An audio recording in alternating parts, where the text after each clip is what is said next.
با شرافت صاحب استقلالی و وحدت و یگانگی در سرزمین ناحیه وخش چون دیگر شهر و ناحیه‌های مملکت خیلی آباد و زیبا شده ایستاده است. بخصوص در 2 سال اخیر سیمای شهرک و دیهاتی ناحیه به کلی دیگر گردید. طوری از بخش معماری و شهرسازی ناحیه وخش اطلاع گرفتیم در ناحیه جهت آمادگی‌ها به جشن 30 سالگی استقلال دولتی جمهوری تاجیکستان قبلا 209 انشاءات به نقشه گرفته شده بود. با درخواست و مراجعت صاحبکاران و مردانی با ننگ و ناموس بنیادکار تعداد انشاءاتی ساخته شونده 342 عدد مقرر کرده شد. در سال 2018 100 عدد انشاءات، از آن جمله 55 عدد انشاءات نو، 36 تعمیر اساسی و 9 انشاءات تعمیر جاری دیده موردی بهره برداری قرار گرفت که از این حساب 267 جای نوی کاری پیدا شد. در دوام سال 2019 باشد 84 انشاءات، از آن جمله 72 انشاءات نو، 6 عدد انشاءات تعمیر اساسی و 6 انشاءات دیگر تعمیر جاری دیده به استفاده داده شدند. این امکان فراهم آورد که 150 جایهای نوی کاری تأسیس داده شود.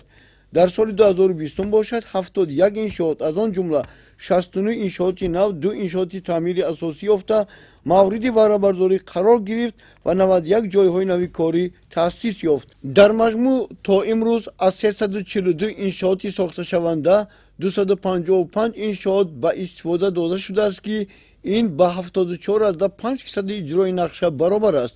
شماره جایهای نوی کاری باشد به 508 عدد برابر شد. سفرهای کاری پیشوای معظم ملت محترم امام علی رحمان و رئیس ولایت ختلان قربان حکیمزاده به صفتاً وسعت یافتن کارهای ساختمانی زمینه با اعتماد داشت. تا روز جشن باشد 342 عدد انشاءاتی ساخته شونده پور را به استفاده داده می شود. این همه تازه کاری‌ها در ناحیه وخش تحت نظارت قطعی رهبریت مقامات اجرای حکومت دولتی ناحیه قرار دارد.